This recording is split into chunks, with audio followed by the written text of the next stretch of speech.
La FM de RCN, Villavicencio. Conduce Yolanda Martínez. 4:56 de la mañana de este jueves 25 de abril del año 2024. Aquí estamos con muchísimo gusto saludando a los oyentes de RCN Radio Villavicencio, El Meta y toda la Orinoquia. Titulares en la FM de RCN.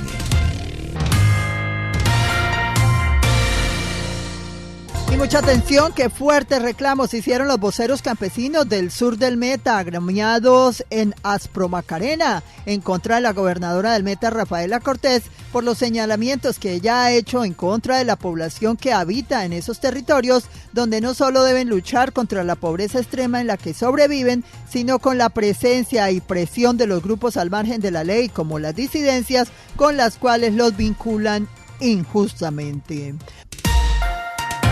Entrevista en la FM de RCN.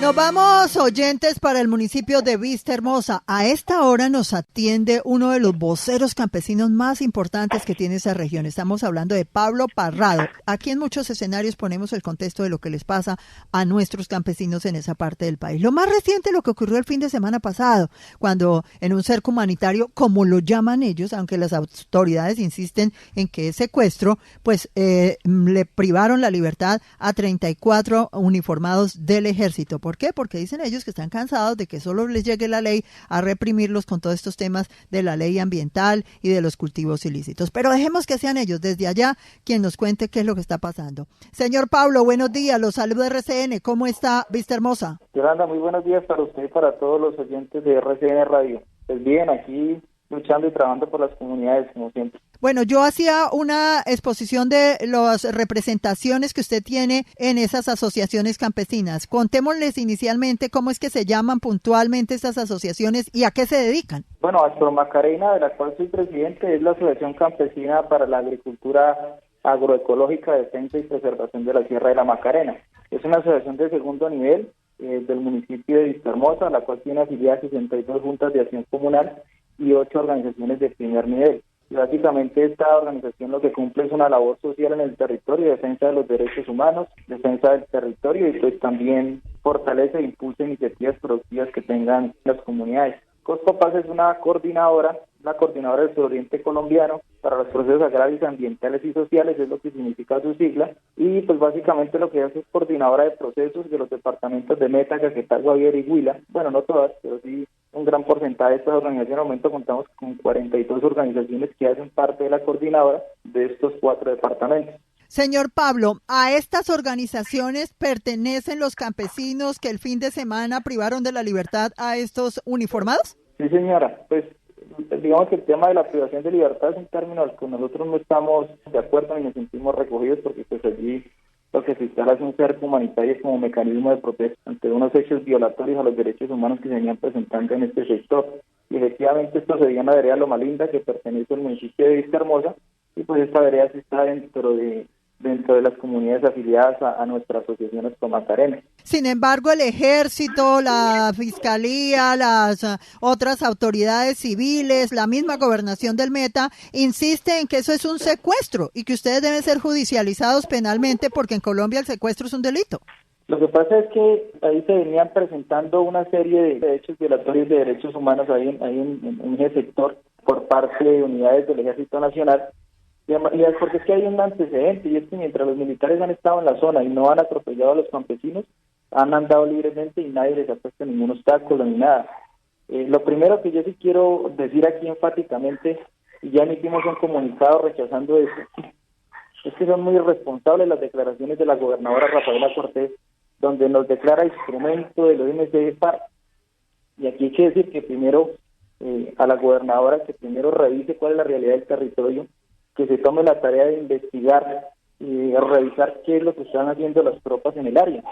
Por eso estamos hablando inclusive, como lo manifestamos en una denuncia emitida por la Fundación DOC, donde hablamos inclusive de acoso sexual por parte de los militares hacia una mujer de la comunidad de la vereda Loma Linda. Y otro tipo de cosas como, por ejemplo, incursión en las viviendas sin autorización, robo de cultivos de pancoger, Entonces se venían presentando, y además que la comunidad ya venía denunciando eso por medio de la Fundación DOC. Al alcalde se le había manifestado esta situación, se había convocado un consejo de seguridad para el 9 de abril, el cual aplazaron a última hora. Y ya, pues por último, pues terminamos en este operativo de allanamiento en el marco de la Ley de Delitos Ambientales por parte de la Fiscalía y del Ejército. Y pues obviamente las comunidades lo que hacen es reaccionar de manera inmediata, porque pues una de las cosas con las que no estamos de acuerdo es en la manera como se ha dado esa lucha contra la deforestación, porque siempre se ataca al campesino más vulnerable, y los grandes deforestadores, los que tumban 300, 400, 500 hectáreas, eso sí nunca los tocan, porque además pues esta gente hace parte del poder territorial, ¿no? Muy seguramente algunos de ellos serán hasta amigos de la gobernadora. Señor Pablo, ¿cómo marcar esa diferencia entre ustedes, y usted lo hace porque usted vive allá y sabe cuál es la realidad, y esos grupos alzados en armas que terminan mezclándose también allá en el territorio, pero que para el exterior aparentemente no existe ninguna diferencia entre lo que hoy se llaman disidencias y ustedes que tienen que vivir allá en medio del conflicto? ¿Cómo hacer para marcar esa diferencia en la realidad y sobre todo en el exterior? Lo que pasa, Yolanda, es que en este país siempre ha habido un inconveniente, y es que cada vez que las comunidades se movilizan por una acción del Estado, por una acción de la fuerza pública, siempre se culpa o se responsabiliza o se estigmatiza o se mezcla a las comunidades con las FARC. Entonces, en este caso, mire qué pasó. El ejército estaba haciendo unas acciones irregulares, la comunidad reacciona, la comunidad toma legítimamente y constitucionalmente el derecho a la protesta como lo tiene, y pues la reacción de las autoridades y las instituciones es señalar a la comunidad directamente con las FARC. Entonces tenemos que primero darnos a la tarea de revisar cuáles son las acciones que están haciendo la fuerza pública.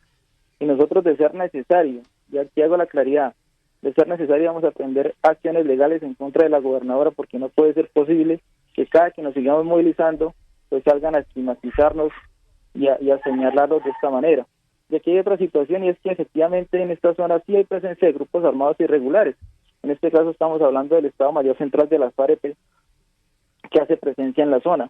Y nosotros, como líderes sociales y como comunidades, pues hemos tenido que aprender a lidiar con este tipo de cosas, que si hoy no está el ejército, mañana está la FARC, y estamos ahí en ese intermedio. Pero aquí lo importante es que estamos defendiendo los derechos de las comunidades, el bienestar de la gente.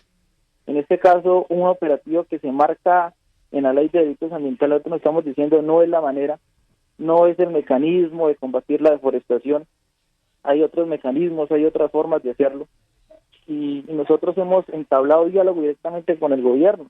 Estamos pidiendo espacios con la Fiscalía para mirar todos estos casos de campesinos vulnerables que están dentro de procesos judiciales por temas de ley de delitos ambientales, por temas de deforestación, por el tema del plan Artemisa, que esto no se puede traducir en otra cosa que en terrorismo de Estado. Cuando llega el Estado y le quema la casa a un campesino, lo desplaza, eso es terrorismo de Estado, eso es violación a los derechos humanos. En la Constitución en ningún lado dice que el ejército o la Fiscalía tiene que llegar a quemar y allanar la casa de los campesinos. Claro, estamos de acuerdo que hay que defender el medio ambiente, pero defenderlo ¿a costa de qué? A costa de la violación de derechos humanos de los campesinos, a costa del bienestar de las comunidades. ¿Y por qué no se ataca a esos grandes deforestadores? ¿Por qué no se ataca a esa gente que deforesta 500, 1000 hectáreas? Entonces nosotros estamos encaminados en eso, en demostrar que no es el campesino vulnerable el depredador del medio ambiente. Y nosotros marcamos la diferencia porque nos defendemos nuestros territorios, defendemos los derechos humanos. Y el tema de los señalamientos, pues estamos enseñados a que se den ese tipo de cosas, pero sí ya nos estamos cansando de que quienes nos gobiernan, de quienes deben de ser las personas que nos defiendan, pues lo primero que hagan es salir a señalarnos, y vamos a aprender acciones legales de ser necesarias.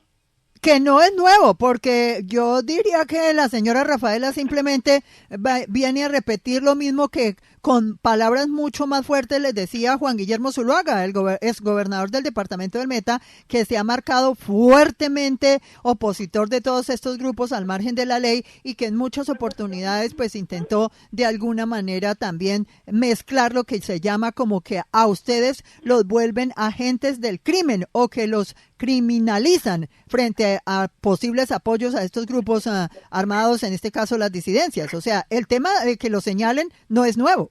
Digamos que generalmente estamos enseñados a eso, y pues para nadie es un secreto que la gobernadora Rafaela es de la misma corriente política de Juan Guillermo Zuluaga, y pues eso no es una sorpresa que se dé, ¿sí? El tema es en los términos en los que se da. La señora gobernadora de una vez, o sea, no se toma ni siquiera la tarea de revisar, venga, estas comunidades por qué se movilizaron, sino que de una vez lo hace por señalamiento con el Estado Mayor Central de las FARC, y dice que es represalia por las acciones o por las capturas que han tenido la fuerza pública con este grupo.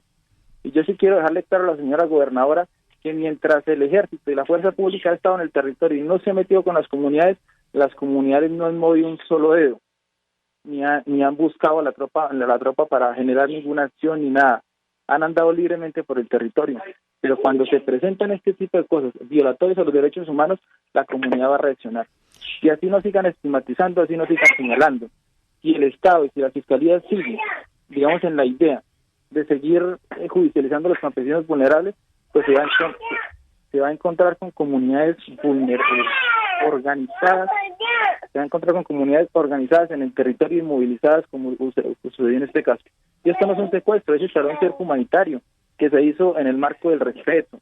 No se agredieron los soldados, hubo respeto mutuo, tanto de las comunidades como de los militares que estaban dentro de este cerco. Hablemos un poquito de la situación de ustedes. ¿Cómo están ustedes los campesinos de esa zona del Meta? Usted ya me dijo, aquí hay presencia de grupos armados, hay deforestación, pero otras situaciones, ¿cómo están en materia de salud? ¿Cuántos centros de atención médica tienen? ¿Cuántas escuelas? ¿Cuántos colegios? ¿Cuántas vías tienen para movilizarse? ¿Tienen apoyos en proyectos productivos? ¿Ustedes a qué se dedican? Porque de lo que también se señalan es de ser cultivadores de coca y patrocinadores de todos estos temas de cultivos ilícitos. ¿Cuál es la realidad social de ustedes hoy? No, muy compleja. Digamos que si hablamos del tema de vías, en su mayoría que se habla de zona de vías rurales, pues en su mayoría han sido por mantenimiento de presupuesto de las mismas comunidades, que hacen recolectas, que hacen rifas, que hacen peajes comunitarios, y a partir de ahí se sostienen unas vías medianamente en buenas condiciones. En puestos de salud, una precariedad total. En el municipio contamos con un hospital de primer nivel que no cuenta con las condiciones, que no tiene especialistas, que si hay un hecho de gravedad, pues tienen que remitirlo para Granada, para un hospital de más capacidad. Entonces imagínate cómo son las cosas. Para salir de una vereda, voy a poner el ejemplo de la vereda Nueva Colombia, que pertenece al municipio de Vistahermosa, son más o menos 8 horas en moto con un enfermo, y que llegue al hospital de Vistahermosa y que no tiene las condiciones porque no hay especialista, pues en ese trayecto se nos muere. Es decir, que las condiciones de salud no son. La educación, pues imagínate cómo son las condiciones de la educación rural casi todas las zonas rurales, pues no es la mejor educación con la que podamos cantar.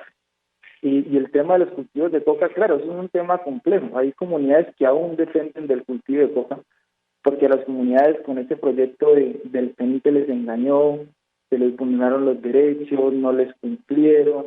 Además, los operadores se quedaron con casi la mayoría de dineros que debían de quedar creían que llegarle a los beneficiarios del PENI. Hubo mucha gente que volvió a resembrar, otras comunidades que no se acogieron, que aún dependen de la coca, pero que hoy están en una crisis social porque el mercado de la coca está parado, porque rompieron la cadena de custodia de la cocaína. Ahí también hay una crisis social de la que no poco se habla. Esas comunidades que dependían de la coca están aguantando hambre. Y de eso no se habla, de esas condiciones, porque el Estado, el gobierno tomó unas acciones que digamos que rompió con que tienen paralizado de alguna manera el mercado de la cocaína, pero el sector más vulnerable, los cultivadores, los campesinos, en este momento están aguantando hambre. Y hay comunidades que quieren dar ese cambio voluntariamente, de erradicación, sin firmas de acuerdo, pero pues el gobierno no llega de ninguna manera, y pues es muy complejo que las comunidades puedan hacer ese tránsito, porque además generalmente donde hay coca, pues las condiciones en cuanto a vías, salud, educación, pues son muy precarias. Y una de las cosas principales para que una región tenga desarrollo, pues son las vías. Generalmente esta zona no las tiene. Entonces, digamos que en ámbitos generales, las condiciones son supremamente malas. Y entonces, ¿qué pasa con las promesas que les hacen en campaña? Porque por allá sí llegan todos los candidatos, muchos de los que finalmente llegan a ser gobernadores o gobernadoras y también luego diputados, los mismos alcaldes de cada municipio, concejales. Entonces, ¿qué pasa con esas promesas? Pero sobre todo, ¿qué pasa con recursos como los billones que se reciben en regalías en este departamento? Bueno, pues yo sí quisiera que la gobernadora, que es de la misma corriente política del gobernador pasado, nos diera cuentas de qué pasó. El gobernador que pasó fue uno de los que menos ejecutó recursos en el departamento. No sabemos para qué dejó ese presupuesto por ahí guardaditos. Y pues digamos que a nivel de alcaldía, pues los gobiernos están empezando, pues históricamente eso, el tema de las promesas, pues nunca se han cumplido. En el momento, pues hay un alcalde que al parecer en el municipio de Vistahermosa, que digamos que arrancó bien, está haciendo un buen ejercicio, está contratando con la Junta de Acción Comunal, pero pues también el alcalde tiene unas limitaciones, ¿no? Ya el tema de la normatividad ambiental, hay una cantidad de obstáculos que tienen los mandatarios locales para poder hacer inversión. Y es ahí donde nosotros tenemos esos espacios con gobierno nacional, que ellos dicen, bueno, dentro del parque no se puede tener ganados, nosotros les decimos no se puede tener, pero venga, hagamos un pilotaje, hagamos una prueba de que sí se puede tener un modelo de ganadería sostenible con el medio ambiente, amigable con el medio ambiente, donde permita cuidar el medio ambiente, pero que también permita que las familias tengan unas buenas condiciones económicas y de vida. Eso en materia de inversión, con lo que tiene que ver con los recursos que directamente le llega al departamento y que deben llegar a las comunidades. Pero ¿cómo les va con el gobierno nacional? El señor Gustavo Petro, que también prometió tanta cosa, que es el gobierno del cambio, que es el gobierno que está cercano a las comunidades. Muchos de ustedes, obviamente, que apoyaron su elección. ¿Cómo les ha ido con él? Pues digamos que no tan bien. Haciendo un balance en algo en lo que nosotros quizás hemos tenido un respiro y un descanso en el tema de las movilizaciones, porque pues con Iván Duque nosotros nos la pasábamos de plantón en plantón, de ser humanitarios, porque pues las represiones en contra de las comunidades eran durísimas. Con este gobierno hay que decir que esto ha mermado, yo diría casi que en un 90%. Este hecho que pasó en Loma Linda pues es esporádico, pero pues, sin embargo se encontraron con las comunidades organizadas que reaccionaron de manera inmediata. Pero pues con los gobiernos anteriores era una represión, temas de erradicación forzada, plan Artemisa, los mismos delitos ambientales, judicialización de campesinos de manera prácticamente ilegal, quema de viviendas. Eso de alguna manera ha cesado. Pero hay que decir que en cuanto a inversión, pues la inversión por parte del gobierno nacional en estos territorios no se ha visto. Y pues uno lo que alude es que se han concentrado mucho más en ciertos sectores y han dejado como que se han olvidado de otros territorios como los de nosotros. Yo ahorita le tocaba puntualmente el caso de la gente de las comunidades que aún dependen de la coca de la crisis social que tienen en este momento, que están literalmente aguantando hambre. Mira, yo soy nacido y criado en la vereda Nueva Colombia y me da tristeza ir en este momento a mi vereda, a mi pueblo y no encontrar una libra de arroz en una tienda, de mirar cómo la gente está sobreviviendo, pero a la vez quiere cambiar el chip, quiere buscar una nueva economía, quiere buscar una nueva forma de vivir, pero pues no encuentra ayudas del Estado. Las comunidades tienen que hacer sacrificios, tras de que están en crisis, hacer sacrificios y poder hacer mantenimiento a las vías, poder hacer mantenimiento a las escuelitas, los puestos de salud pues están totalmente deteriorados en algunos sectores, hace décadas que no llega ni siquiera un enfermero. Entonces, digamos que en términos generales, en estos territorios la inversión del gobierno nacional no se ha visto reflejada aún. ¿Cuál es el mensaje suyo, señor Pablo Parrado, que conoce las comunidades, que acaba de hacer este panorama describiendo lo que les pasa allá en términos de dificultades y de crisis económica, social y sobre todo de inseguridad, porque tienen que padecer con toda índole de situaciones? ¿Cuál es el mensaje? Bueno, a la gobernadora ya le mandaron a decir que, bueno, hasta acciones judiciales por andar diciendo o haciéndole señalamientos, pero al mismo gobierno nacional y a todas las entidades que de alguna manera tienen que hacer presencia ya en beneficio de los campesinos del sur del Meta. Digamos que el llamado primero es a que cesen esos señalamientos y esas estigmatizaciones en contra de las comunidades, porque no es posible de que nos repriman, de que nos judicialicen, de que nos hagan allanamientos prácticamente de manera ilegal por defender supuestamente el medio ambiente, pero se está atacando al campesinado vulnerable. Y después, cuando las comunidades reaccionan, salen a protestar pacíficamente, pues se ven estos señalamientos. Entonces, el primer llamado es a que este tipo de acciones cesen, que no se sigan presentando. Al gobierno nacional, obviamente, que voltee la mirada hacia estos sectores que los gobiernos anteriores han tenido olvidados, y pues estamos en el gobierno del cambio, pues que el cambio se note, que no sea solamente en discursos, sino que también se refleje en acciones concretas, en inversión en el territorio, que podamos que estas comunidades tengan un buen bienestar. Necesitamos esa nueva política de drogas, que llegue a los territorios, que se cree con las comunidades, porque hay una nueva política de drogas, pero no tiene plata, está desfinanciada, cuesta $1 billón y no tenemos plata. Entonces hay unas comunidades con toda la voluntad de hacer el tránsito de los cultivos de coca hacia otro tipo de economía, pero no tenemos cómo, no están las condiciones.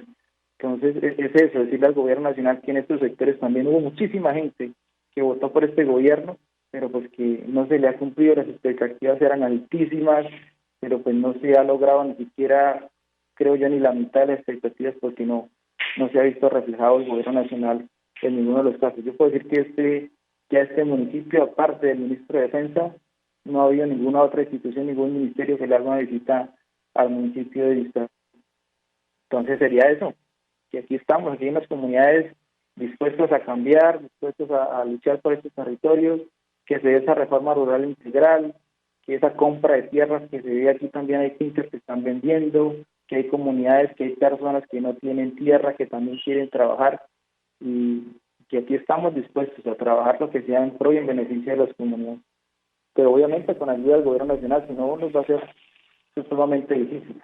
Sí, señores, así es. Finalmente, ¿cuántos habitantes tiene ese sector del departamento del Meta aproximadamente en materia de población campesina? El municipio de Vistahermosa cuenta con un aproximado de 25,000 habitantes. Sí, señores, y si a eso le sumamos los de La Macarena, los de Uribe, los de Mesetas y todo ese sector del departamento que también tiene dificultades. Señor Pablo Parrado, siempre RCN pendiente de todo lo que le pasa a los habitantes del Meta. Aquí escuchamos todas las voces, al general que da las explicaciones, a las autoridades, en este caso hasta el alcalde de Vistahermosa. Aquí lo escuchamos frente a lo que pasó puntualmente el fin de semana, pero sobre todo a ustedes, a los habitantes del departamento del Meta, que a veces no tienen los espacios y los escenarios necesarios para exponer sus dificultades. Muchísimas gracias y aquí siempre estamos presentes. Buen día. Yolanda, a ustedes muchísimas gracias por darnos el espacio.